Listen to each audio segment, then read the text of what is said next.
दोस्तों कई साल पहले एक संत हुए जिनका नाम था अच्युतानंद दास। उन्होंने ये भविष्यवाणी की थी कि एक शहर या कस्बा धरती में समा जाएगा। फिर काफी समय बीता और कुछ वैज्ञानिकों ने उत्तराखंड की जांच करी। उस जांच की रिपोर्ट में उन्होंने बताया कि उत्तराखंड का पूरा क्षेत्र आने वाले समय में भूमि में धंस जाएगा। और अब जोशीमठ को देखकर यही लगता है कि संत की भविष्यवाणी और वैज्ञानिकों की रिपोर्ट बिल्कुल सही हो रही है। दोस्तों भारत विविधताओं का देश है। यहाँ आपको रीति रिवाजों से लेकर खान पान तक हर चीज अलग अलग देखने को मिलेगी। साथ ही भारत देश प्राकृतिक संसाधनों का भंडार भी है, क्योंकि हम भारतवासी नदियों को माँ का दर्जा देते हैं, इसलिए नदियाँ हमारे लिए बेहद ही मायने रखती हैं। यहाँ आपको गंगा से लेकर सरस्वती नदी का संगम देखने को मिलेगा। लेकिन क्या आप जानते हैं कि उत्तराखंड देवभूमि से होकर कई नदियां गुजरती हैं। इसके साथ ही गंगा, जमुना और सरस्वती नदी का उद्गम भी उत्तराखंड से ही होता है। यहाँ पर कई सारी नदियां एक दूसरे से मिलती भी हैं। उत्तराखंड को शुरुआत से ही तप करने के लिए सबसे खास स्थान माना जाता है। ऐसा इसलिए क्योंकि पांडवों से लेकर कई महान राजाओं ने तप करने के लिए इसी भूमि को चुना था। सिर्फ यही नहीं, ध्यान लगाने के लिए कई ज्ञानी महात्मा और महर्षि भी इसी जगह पर आते थे। दोस्तों अब आप ये सोच रहे होंगे कि ये सारी जानकारी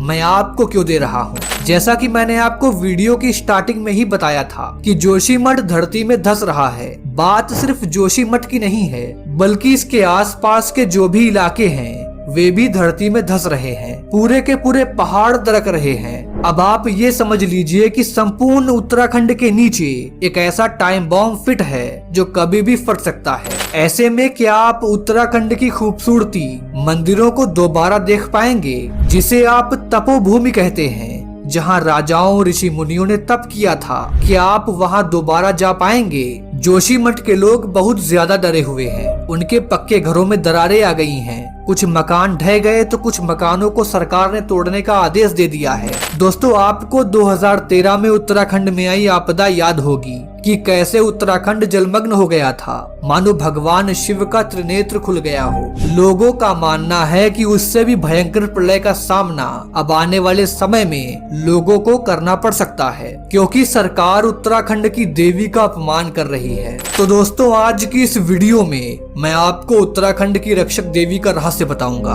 बद्रीनाथ धाम, केदारनाथ धाम, जोशीमठ का नरसिंह मंदिर क्यों लुप्त हो जाएगा, डिटेल में जानेंगे। लेकिन उससे पहले मेरा आपसे एक छोटा सा निवेदन है कि इस चैनल को सब्सक्राइब अवश्य करिए और नीचे कमेंट बॉक्स में एक बार सच्चे दिल से जय श्री हरि अवश्य लिखिए। दोस्तों उत्तराखंड में अनेकों मंदिर हैं, लेकिन जोशीमठ में मौजूद नरसिंह देवता के मंदिर का इतिहास बेहद ही रोचक है। इस मंदिर के बारे में कहा जाता है कि यह लगभग 12,000 साल पहले बनाया गया था। इसे लेकर यह भी कहा जाता है कि प्राचीन समय में इस मंदिर की स्थापना किसी और ने नहीं बल्कि आदि गुरु शंकराचार्य ने की थी। कहा जाता है कि पौराणिक काल में इस जगह को कार्तिकेयपुर के नाम से जाना जाता था। जिस तरह इस मंदिर का इतिहास रोचक है, ठीक उसी तरह इस मंदिर की पौराणिक कथा भी बहुत ही ज्यादा रोचक है। इस मंदिर के बारे में कहा जाता है कि भगवान शिव ने इस मंदिर की उत्पत्ति की थी। एक अन्य पौराणिक कथा के अनुसार आदि गुरु शंकराचार्य इसी जगह पर तपस्या किया करते थे।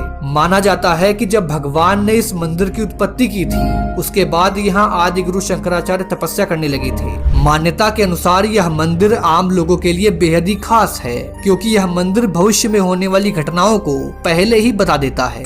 जोशीमठ में स्थित नरसिंह मंदिर, जहां भगवान बद्रीनाथ की शीतकालीन गद्दी है, यहाँ मंदिर में भगवान नरसिंह की एक प्राचीन मूर्ति है। भगवान नरसिंह की मूर्ति को लेकर कई तरह की मान्यताएं हैं। दरअसल नरसिंह भगवान की एक बाजू सामान्य है, जबकि दूसरा बाजू काफी पतला है और यह बाजू साल दर साल पतला होता जा रहा है। मान्यता है कि जिस दिन नरसिंह भगवान का पतला हो रहा बाजू टूट जाएगा, उस दिन बद्रीनाथ धाम का मार्ग बंद हो जाएगा। दोस्तों यहाँ पर एक शिला है जिस पर अभी अस्पष्ट आकृति है। कहते हैं कि भगवान की यह आकृति धीरे धीरे उभर रही है। जिस दिन यह आकृति पूरी तरह से उभर कर सामने आ जाएगी, उस दिन कलयुग का अंत निश्चित है। दोस्तों ऐसा कहा जाता है कि अगर मरने से पहले 4 धाम की यात्रा कर ली तो जिंदगी सफल हो जाती है। केदारनाथ, बद्रीनाथ, यमुनोत्री और गंगोत्री के मंदिर 4 पवित्र धाम हैं। साथ ही यह सभी धाम उत्तराखंड में स्थित हैं। बता दें कि केदारनाथ मंदिर भगवान शिव को समर्पित है, जो उत्तराखंड के रुद्रप्रयाग जिले में मंदाकिनी नदी के पास गढ़वाल हिमालय की श्रृंखला पर स्थित है। हर साल लाखों की संख्या में लोग इस भव्य मंदिर के दर्शन करने जाते हैं। वहीं बद्रीनाथ मंदिर भगवान विष्णु को समर्पित है, जो बद्रीनाथ शहर में स्थित है और यह उत्तराखंड के चमोली जिले में आता है। दोस्तों, केदार घाटी में 2 पहाड़ है,